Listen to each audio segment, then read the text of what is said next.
Today we're going to take a look at how you can play on a Moxfield digital playtest deck using OBS. Now you're going to have to create a couple scenes and sources for this, but it's not too bad. So first you go to Moxfield and you open up your deck that you're going to play and you click playtest.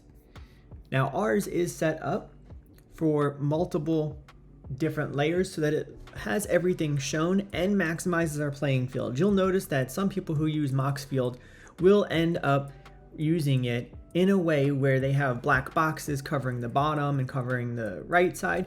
You actually don't need to do that if you configure everything properly, and then you end up with more play space and things are more visible. So you'll notice you cannot actually see the cards that are in my hand, and you can't see anything popping up on the right because of how we have our setup configured. So we have our zoom on 130% within the Moxfield playtest system. And then we went and we added a layer and we added a window capture, and we added one for each area of the game. So we have the actual SpellTable part, which is not necessarily needed, but we have our hand, our command zone, the exile, and the graveyard. That way all areas of the game are displayed for open transparency, but also so that it tries to make it look as realistic as possible. So in order to do that, you have to crop each one of these. So you duplicate the original SpellTable layer, and then you start duplicating and naming them whatever you want, hand, commander, exile.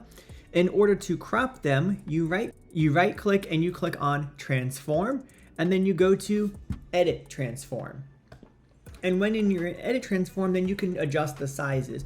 And so what we did for the hand, for example, is we cropped it so it just says, as you can see by this green box here, this is all that's left of that particular layer. And then we moved it where we wanted it on the screen. Then we did the same thing for our command zone. We went to transform, edit transform, and we started cropping it until it was just the commanders left, as you can see by this green box. And you just adjust it over. You want to go down here to where it says crop, and you adjust the left, the right, the top, and we didn't need to adjust the bottom in this case, until you get it the way you want, and then you can move it on screen wherever you want.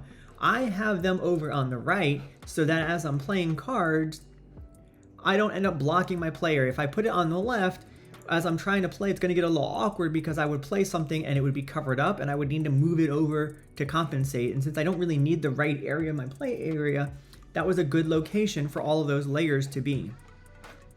And so now I can play things and you can see very easily what they are. It's pretty recognizable when I play cards and lands. And there's plenty of space for things on my battlefield.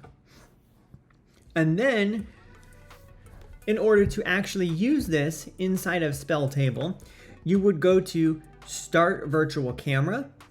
And then in SpellTable, on the camera that you choose, you would now see an OBS camera there. And you would choose that, and voila, now you are projecting your Moxfield play area inside of OBS.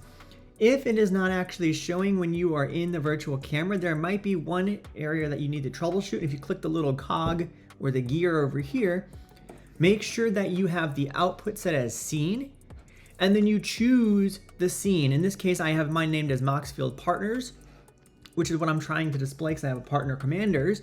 So make sure that you have the correct scene chosen. If you've got multiple scenes, the wrong scene might be chosen. If you have source or program default, it may not fully work. So make sure your output type is scene, and make sure your correct scene is chosen. That is sometimes the biggest issue. And then once you've done that, now you can play any deck you create on Moxfield within SpellTable.